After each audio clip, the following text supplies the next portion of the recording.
and thank you for joining our presentation about accelerating open science. In January, EBSCO announced a partnership with Protocols.io to expand upon our services for researchers.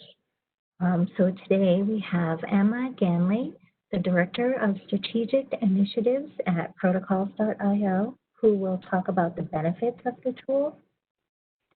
Then we have Melanie Gainley.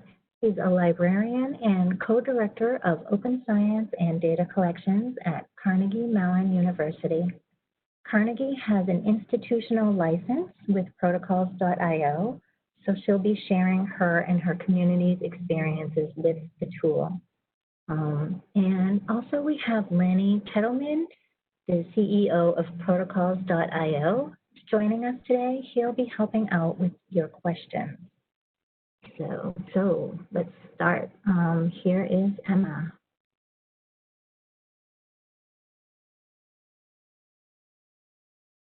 Kim.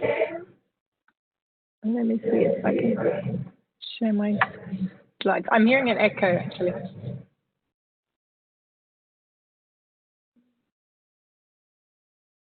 I can't hear you, Emma. You can? Oh, now I can. Okay. Sorry, I was hearing an echo as well. I'm just trying to get the right thing to share. And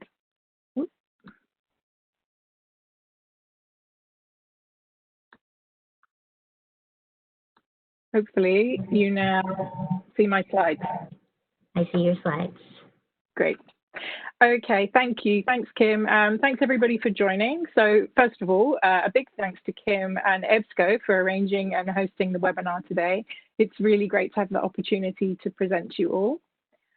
Second of all, I'll only be presenting for a short time to introduce Protocols.io, especially as some of you may not be familiar with it, but really as a prelude to today's main draw, which will be Melanie Gainley from Carnegie Mellon, as Kim just said, who's really kindly agreed to talk to you about her insights about Protocols.io as an open science supporting librarian and how that works for them as an institution. A little bit of background initially to explain one of the challenges in research that Protocols.io addresses. We often start with this slide when presenting to researchers, and this tweet in the middle here illustrates perfectly one big issue, that of trying to find from published research the precise details of how the experiments and protocols were performed. Researchers frequently want to build on previous research, and often a starting point will be work performed by someone else. It might be someone from the same or a different research group, but they'll often try and get relevant information from old lab notebooks, but they might actually be missing, or they may have become illegible with one too many coffee stains, or a researcher may be looking in published articles, and as this tweet shows, that often leads to a wild goose chase, looking back from one paper to another earlier paper to another earlier paper, and they may never manage to actually get to the experimental details. So in short, researchers are very often unable to find, access, and replicate research that's previously been performed. And this is where Protocols.io does come in, as our tool and platform is a tailor-made location where researchers can place all of the methodological details of their experiments. So they can put the step-by-step process, the equipment and materials and reagents, along with any tips and tricks needed to get that method to work. Our mission is really simple. We want to make it easy for researchers to share method details before, during, and after publication. All of the protocols published on Protocols.io are available open access under a CC BY license. So we now have a large OA repository of over 8,000 published protocols across all research disciplines. So aside from the tool, we also provide a valuable resource for anyone to look through for approaches that might work for the research that they want to perform. If you're not familiar with Protocols.io, then a great place to start is the URL I've got in the bottom here, protocols.io/welcome. You can navigate there through some of our curated content or search on your favorite subject if you just want to have a look around. We launched in 2014, and over time, we've seen a lot of uptake with amazing growth in the last few years. But importantly, in addition to that over 8,000 public protocols I just mentioned, we also have just over 28,000 private protocols. And one way that a lot of our users engage with the system is as a location to collaboratively develop new protocols privately. So different users can be within a group and can go back and forth with their colleagues to optimize and tweak the method until it's working and the research has been performed. And then they may wish to publish it, or they may wish to keep it private. But all protocols can then be dynamically run on the platform by users, and records can be kept from each run so that researcher knows what tweaks were tried and relate them back to the outcomes of that particular experiment on that particular day.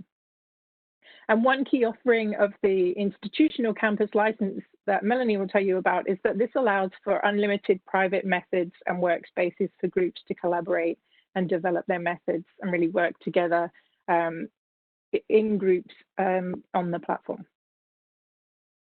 So overall, as a platform and tool, we facilitate management and sharing of research data and protocols. The tool can simplify teamwork and improve collaboration, and it really can save time and help researchers to keep their work organized, which does part of the job for them as they go along. We're keenly aware that there are a lot of concerns about security, longevity, and other practicalities of content on the site. We have a fully public and open API, and export of all content is possible as PDF or JSON. We take daily backups and archive all public content in clocks, as well as mirroring on both GitHub and the Internet Archive. And one key advantage of publishing a protocol on protocols.io is that it receives a DOI as a permanent research output. So that can then be cited from any manuscripts, materials, and methods section. That ensures that the method is available in a format that's much more reproducible than a narrative text block in the manuscript. It's possible also on the site to create new versions of a protocol really easily. So if a user then becomes aware of a mistake or that some kind of clarification is needed after the fact, it's really easy to do that on protocols.io. And that can actually save authors the need for a formal correction at a journal and publisher. The dynamic nature of protocols.io means the protocol itself is a living document with dynamic permanence that can be updated and adapted over time. And publishing a method separately from the article means it can stand alone as a separate research object that can be reused and cited independently. This is a great example that I'm showing here. On the top left is a tweet from a researcher in Chile who was looking for an RNA extraction protocol for neuron cultures, so brain cells essentially. After a bit of back and forth, a postdoc at UCSF replied suggesting a protocol that's available on protocols.io. On tracing back that protocol, it came from a paper that's published in the journal GigaScience, I'm showing on the right, but it wasn't about neurons or brain cells, it was actually about the stickleback fish parasite. So we see an amazing cross-disciplinary connection that was only possible and only made because the method was available, open access, as a standalone output independent from the article. It's really unlikely that this protocol, this approach would have been surfaced from the research article alone by someone looking for a method on neuron cultures. So I've hopefully very briefly illustrated some of the higher level benefits of protocols.io here. It increases discoverability and facilitates research connections, increases reproducibility of research, and increases the likelihood of reuse. It definitely allows the method to be considered as a valuable standalone research output, which is important in research assessment, which I know a lot of universities and institutes are thinking about these days. Generally, overall, it enhances the value of the research. The versioning and other dynamic functionality means it has this living document functionality and dynamic permanence. And this also really improves what's presented in the materials and methods of a research paper too. Of course, having researchers place the methods on protocols.io allows for stewardship of the research. And just to reiterate this point before I move on, for institutions, when researchers place their methods on a platform like protocols.io, the stewardship over the research methods and all of the ingredients and content and exactly what those researchers did is ensured and also makes it guaranteed that it's all available as open research. We have support from a lot of other organizations too. There are actually over 500 journals that include encouragement in their instructions to authors for them to include any relevant protocols in protocols.io and link to the DOI, as I showed in the example previously.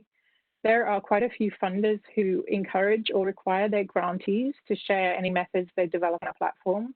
And as you'll hear about from Melanie, several institutions have premium campus institutional licenses and are encouraging their researchers to use protocols.io. So just for a little bit of background on the institutional licenses, they're still quite new to protocols.io. Our CEO, Lenny, who's also on the webinar behind the scenes, started talking with Keith Webster, Dean of University Libraries at Carnegie Mellon University, about the idea of an institutional license in late 2018. And they went on to be the first to sign up in April 2019. So we now have, I think it's 19 campuses or institutions signed up, and we thought it made sense to have someone from one of those locations talk about how this works from their side. So I'll hand over in a moment to Dr. Melanie Gainley, as she really kindly agreed to talk about this from her and CMU's point of view. So Melanie is a librarian at CMU and liaison to biological sciences. She was formerly a scientist, having trained as a neuroscientist with a PhD from Brandeis and then postdoctoral training at Berkeley. And as a keen open access and open science supporter, she's really uniquely qualified. And I just want to say again, a huge thank you to Melanie from all of us at Protocols for taking the time from her day job to give this webinar today. And so with that, I will stop my share and thank you.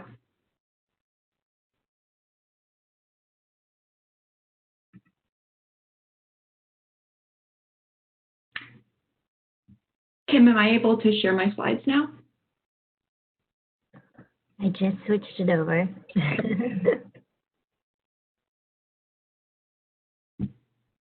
Just 1 second.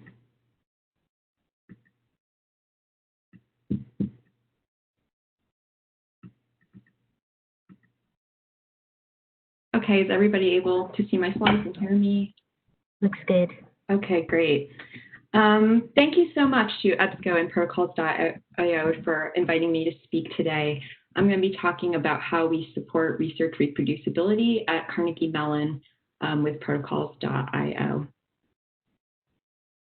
I'm just going to start by sharing a little bit of information about CMU and our program. Carnegie Mellon is located in Pittsburgh. It is a relatively small but research-heavy institution with a lot of federal funding for research. Within university libraries, we have the Open Science and Data Collaborations program, which supports open science across campus. This program started in 2018, so it is relatively new, but a rapidly growing endeavor.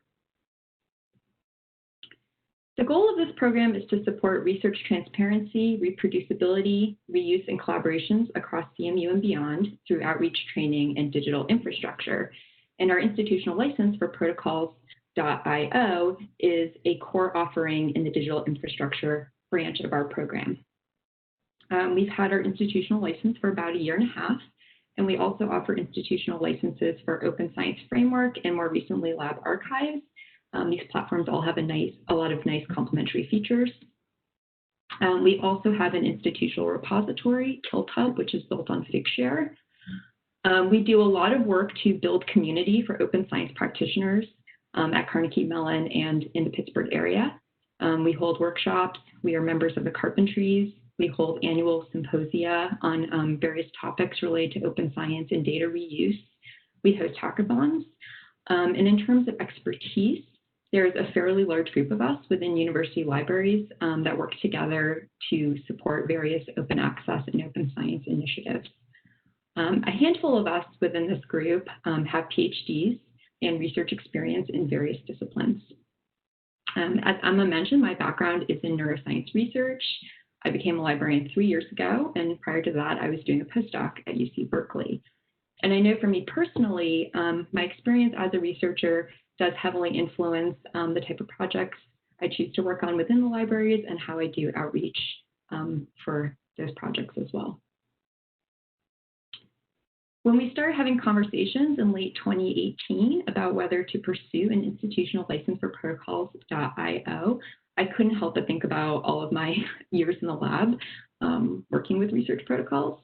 So Emma touched on this a bit, but I'm going to talk a little bit just about the challenges of not only finding a complete methodology in the literature, but also generating those protocols within the lab.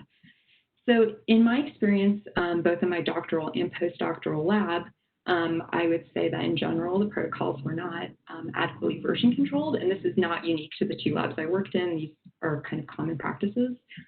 The convention was just to have a document where you would write a note on it saying somewhere last updated on, and then you would just hope that you were looking at the most recent version because you often couldn't see previous versions. There's also often a feeling that there might be multiple versions circulating around the lab at a given time via email. These protocols were stored on servers in both labs I worked in, and researchers do ultimately lose access to a server when they leave the lab.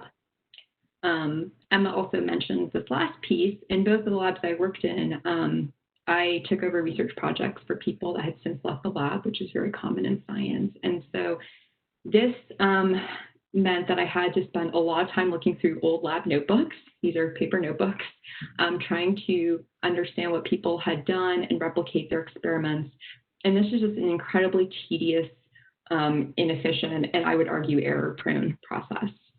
So from all of this experience combined, I immediately recognized the value of the protocols.io platform and really wished that it had been there for me to use back when I was doing research.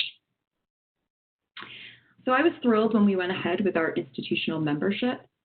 This is just a piece that was published in Inside Higher Ed about how we were the first institution to partner with protocols.io. And this in itself was really exciting to us because we were trying to not only support open science with our program, but really to encourage innovative and new solutions for open science and really be on the leading edge of that movement. I'm going to talk a bit now about how we do outreach for protocols.io, and I just want to start with some thoughts I have about doing research, open science outreach in general. I think it's really important to meet researchers where they are in terms of their willingness to engage or their ability to engage in open science. There are various reasons why a researcher might not be able to have a fully open and reproducible workflow, even though that would be our long-term goal. And so we will really work with researchers to meet them where they are and help them convert the pieces of their workflow that they are able to, and try and figure out which pieces of their workflow they would most benefit from converting to an open workflow. And we celebrate any small step that a researcher is willing to take towards open and reproducibility. I think if a researcher is willing to change one piece of their workflow, then they are more willing to consider more changes in the future. And we also acknowledge that it is very time intensive for a researcher to change their workflow. So there is a little bit of work that they have to put into the beginning, but we just try and explain all the benefits that they will get in the long run and often the improved efficiency they will have as well. On campus, we encounter a wide variety of attitudes and experiences with open science, but I would say that the researchers in general fall into three large categories. I meet a lot of individuals who are not familiar or simply not interested in open science. And I will admit that as a postdoc, I fell squarely in this category because I just was not aware of open science, really. I knew about open access journals, but I think I was just so focused on the day-to-day work of doing experiments analysis that I wasn't really aware of some of these meta issues in science. And I think that's probably pretty common for graduate students and postdocs. And I think if I'd had conversations with people about some of these issues, I could have been converted into this middle category of open science practitioner. And that's why it's just so important to do the outreach to the graduate students and postdocs. The middle category are people that are practicing some part of an open workflow. And a lot of times what pushes them into this category are the mandates for data sharing from the publishers and funders. So we do a lot of work to help support researchers satisfying those mandates, often by putting data in our institutional repository. And this really opens up the ability to have a conversation with them about other services and tools that we support. I would say these two groups of people are probably the vast majority of researchers on campus, but then we do have a handful of people in this other category who I would call open science advocates and champions. These are people that are very passionate about open science. They are thrilled when we have new services coming online. They are happy to help us spread the word. So we invite this group of people to our symposiums to give talks. They also attend training events sometimes to lend a researcher perspective on how to adopt one of these tools. And that's really powerful for researchers to see another researcher perspective. I mentioned that there might be reasons why a person might not be able to fully engage in open science. And so these are just a couple that I encounter along campus. One is just disciplinary norms. So we know that there are some disciplines that have a culture of sharing, such as physics and genomics, and other disciplines are moving in that direction or have not yet made much progress there. But there are things such as data use agreements or patents for some disciplines that might represent a real barrier to sharing. And so, like I said, we do like to meet people where they are rather than trying to convince somebody to change their entire workflow, which oftentimes they can't. Then we will just work with them to see if there are pieces that they can convert. Also, sometimes I meet postdocs and graduate students who are really interested in open science. They are really excited to hear about one of our tools, but they maybe don't have the buy-in they would need from the PI of their work group to make these changes. And oftentimes I think that just comes down to a lab group having a way of documenting and sharing materials that they're used to and not wanting to necessarily change that if they perceive that that's been working for them. But it's really important to continue to talk to these group of people, these graduate students and postdocs that do have this emerging interest in open science, because some of them will go on to open their own labs, and we hope that they will foster a culture of open science when they do that. Regardless of where somebody falls on the spectrum of attitudes about open science, it is actually really easy to talk to them about protocols.io, and that's because it really offers these varying levels of reproducibility and transparency. So for a researcher that is not really comfortable with broadly sharing their methodology, I talk to them about how this platform will help improve their documentation, which will improve their efficiency. And so they're obviously very interested to hear about that. It's very easy to convince them of the benefits of version control and reproducibility for your later self. So as a scientist, it's incredibly challenging to replicate experiment you did even a few months ago, let alone years ago. And so it's pretty easy to convince people of the benefits of having private protocols or even protocols that you would share within your lab group, since people are doing that in some way anyway. And this is really just a more efficient way of doing that. Again, this improves the reproducibility over time within a lab group. People typically don't stay in labs that long, a handful of years. So there are people continuously coming and going from a lab. And so this is really crucial for providing research continuity and reproducibility within a given lab group. Researchers are also very excited usually about being able to publish more complete methods. So Emma mentioned this issue of having to do a lot of backward citation tracing to find a detailed protocol in the literature. And this is often because there are very strict word limits with the journals. And so researchers are really excited about the fact that they can just easily link to a protocol that they have on protocols.io. This is very easy because the protocol is already written up in there. And this way they can share their complete methodology in a published form. And for people that are really the champions, then they are very excited about the transparency, being able to get the methods out there even before publication, improve discoverability of their work, and in general, how this is really important for fixing the reproducibility crisis that exists within science. I'm going to talk now a little bit about some challenges we face with our outreach and some of the approaches we're taking to overcome these now. So again, I mentioned that there's this often top-down culture of a work group, and that the faculty are really the ones that have the power to change the culture and practices of their groups as a whole. So it is important for us to reach the faculty members and get their buy-in. It can be challenging sometimes to reach them. And so one thing we are doing now is presentations to the leaderships of all of the 7 colleges on campus. So these are the deans and associate deans, and many of them are very excited about our program and the services and tools we offer. And so we're hoping we'll get some top-down word of mouth to the faculty in their departments in this way. We also just have a challenge in reaching a large number of people across the university. So CMU is particularly decentralized. The colleges all function rather independently. So one thing we've done is create the Open Science newsletter. Anyone who comes to one of our events is automatically signed up in this. And so this is how they can learn about new services as they come online, how we tell them about our license with protocols.io, for example. And this is a really great way for us to reach people that are already practicing open science within the community, the champions, the people that we pretty much already have some buy-in with. How do we reach the other people on the campus, the people that don't know about us yet?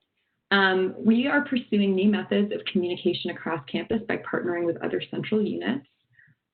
For example, Central Computing maintains a list of software that they host for research products, and we're hoping to get some cross-listing of our licenses on there just to improve the visibility of these licenses across the campus.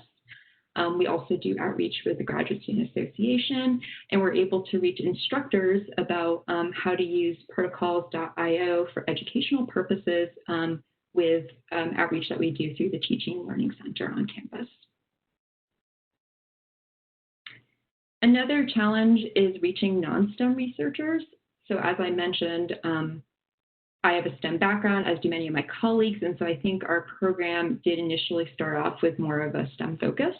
And we also have to do a lot of work to explain to researchers that open science is not really about science per se, but it's really about a larger issue of open research. And so our program really does have a lot to offer all of the fine arts and humanities, design, social scientist researchers on campus. This is just a fun example that my colleagues created for Love Data Week, where they put cookie recipes in protocols.io. And this is just to illustrate that it's really useful for any step-by-step methodology. It does not have to be what you think of as a traditional biology lab buffer recipe, for example. My colleague, our data management consultant, Hannah Gunderman, has also done a lot of work with outreach to these other communities on campus. She has a PhD in the humanities side of geography, and she has done a lot of research on Doctor Who fandom. So she put her complete methodology in protocols.io, and then this is a really nice real example we can point to of how, again, you can put research methodology in here even if it's not from STEM. I've talked a little bit about the challenges, and now I want to talk about some of our successes as well. One thing that became really clear during the pandemic is the need for digital tools, particularly those that support collaboration. And I'll say that all of our licenses, protocols.io, Open Science Framework, and Lab Archives are really great for supporting collaboration within research groups. So this was a blog post that my colleagues wrote this summer about that. And in this, they were able to quote one of our champions. Sarah is a doctoral student in the biology department at CMU. And she said about protocols.io that she appreciates the platform's ability to help research teams collaborate from a distance through individual and group accounts and the version control provided by the platform. We've also been doing a lot of outreach to our instructors on campus. Our lab classes, well, all the classes on campus, but also the lab classes are being held in a hybrid mode this semester, meaning that some students are in the labs, but some are at home and not really able to participate in the actual lab work. And so protocols.io is really valuable to allow them to collaborate in these various scenarios. And it also provides a really great opportunity for them to practice some of these other skills that are really important for experimental work, such as documentation, since they're not able to do as much of the actual wet lab work right now. And faculty have also been really appreciative of the cost savings since we were paying for the license, because they've had to adopt so many digital tools to make these lab courses work.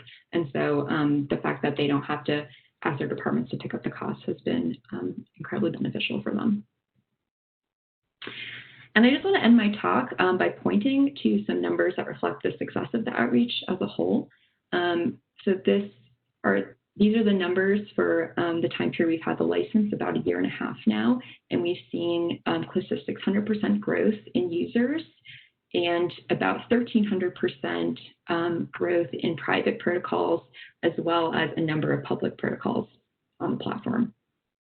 And I think this growth is really attributable to a few things. One, the additional features that the institutional license provides for researchers, the unlimited private protocols, group protocols, for example, but also all of the support we offer in terms of our expertise and just the outreach we're doing to get the word out about the platform on campus. And also the support we receive from protocols.io has been incredibly valuable. Lenny, the CEO, came and gave a talk at our symposium last year about reproducibility. We've had both on-site training sessions and virtual sessions from protocols.io. And so I think all these things together have really helped with the growth of the platform use over the last year and a half, and really point to a growing community we have on campus of researchers that are really interested in improving the reproducibility of their work. Thank you. Thank you, Emma. That was great. I'm sorry, Melanie. Thank you, Melanie. That was really good. I think we have some questions now. I see one here. Can protocols.io handle the research methods of multi-languages, such as Chinese, Japanese, and Korean? If it does, may we assume it also supports multilingual searches? Maybe Lenny wants to take that one.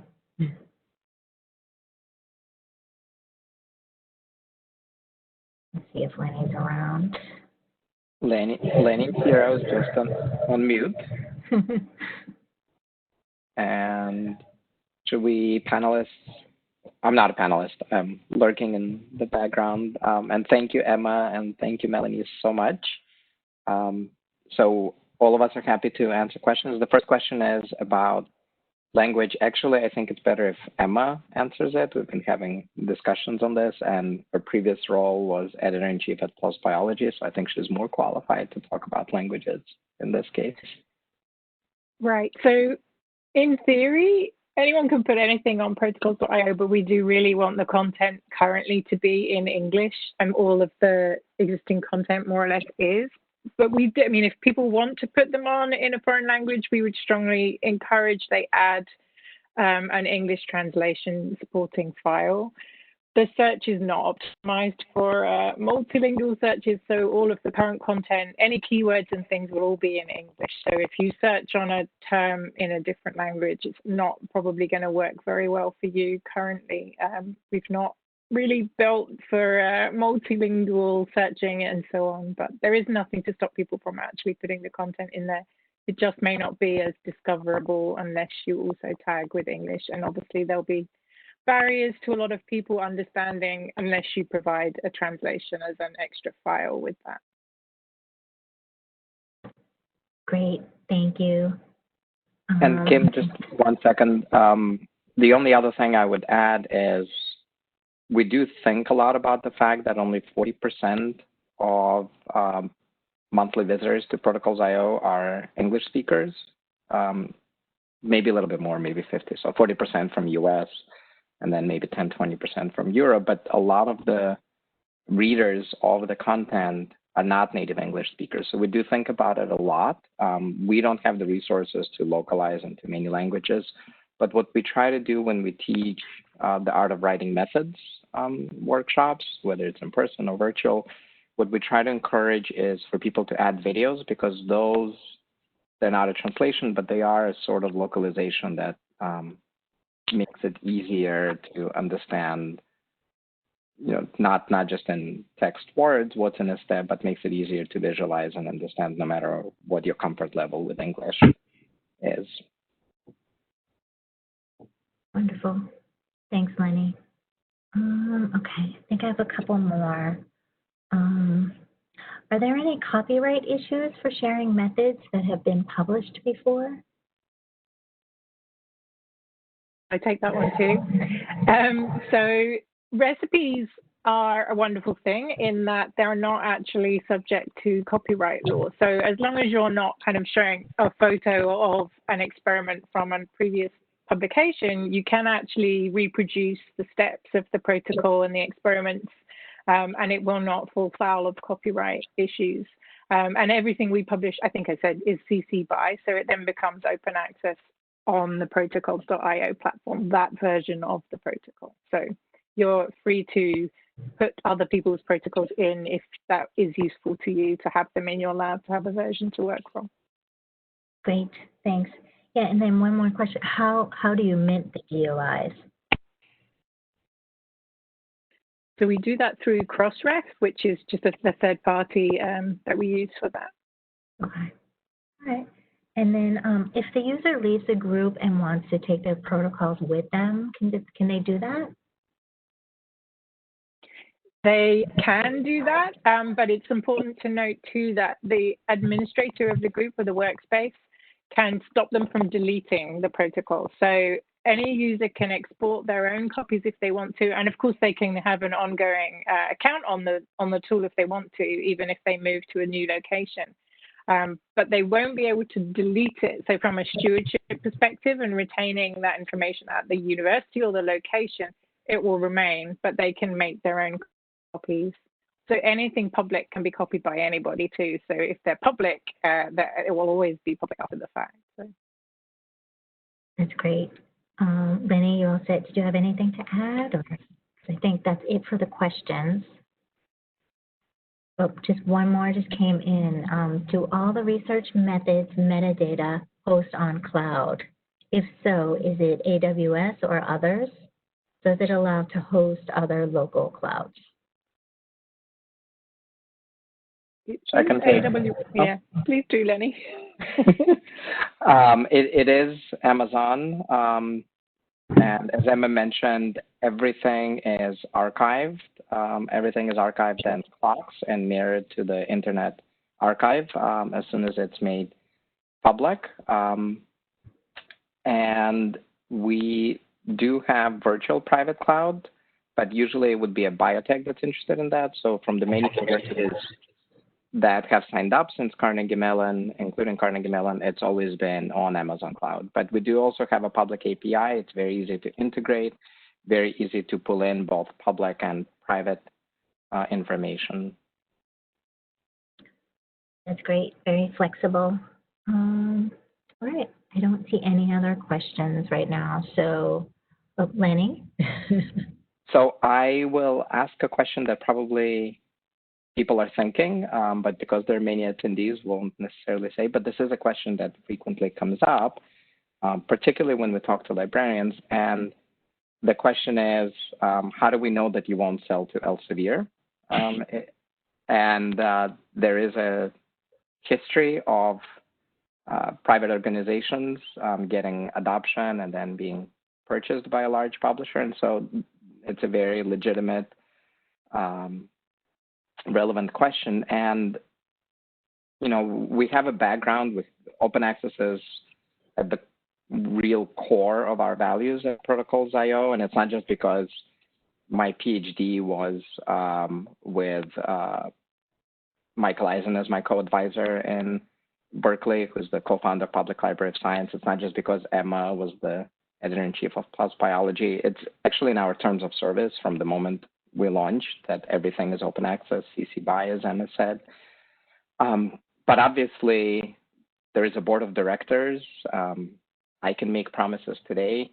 I can be replaced tomorrow. I haven't been so far, which I'm happy about since we founded it. But we can't, it would be silly to try to make a promise about what will happen to the ownership of Protocols.io in 5 or 10 years.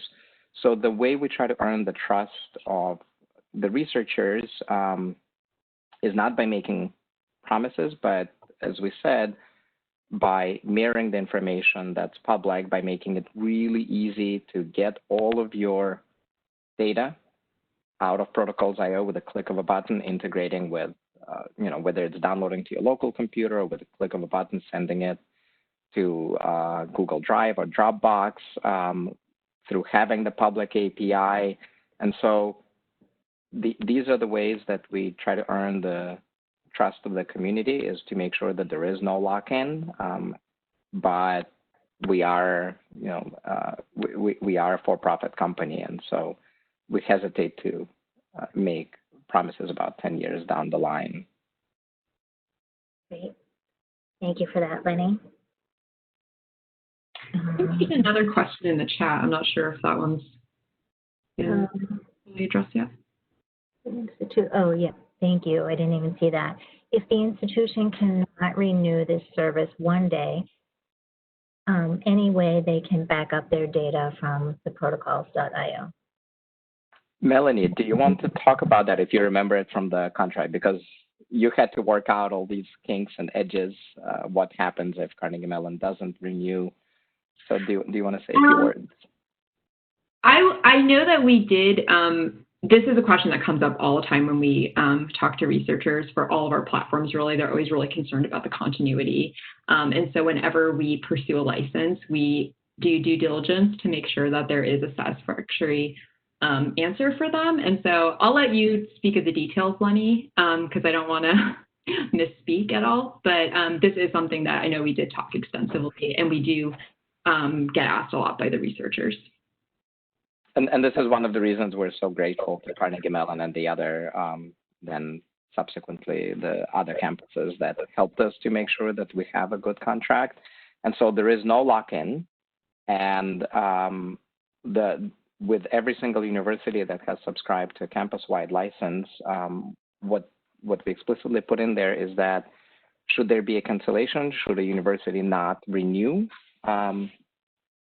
that the researchers will continue to have access to all of their content, whether public or private. So there really is no lock-in. They're not just suddenly going to see, oh, your university canceled the subscription, go harass your librarian.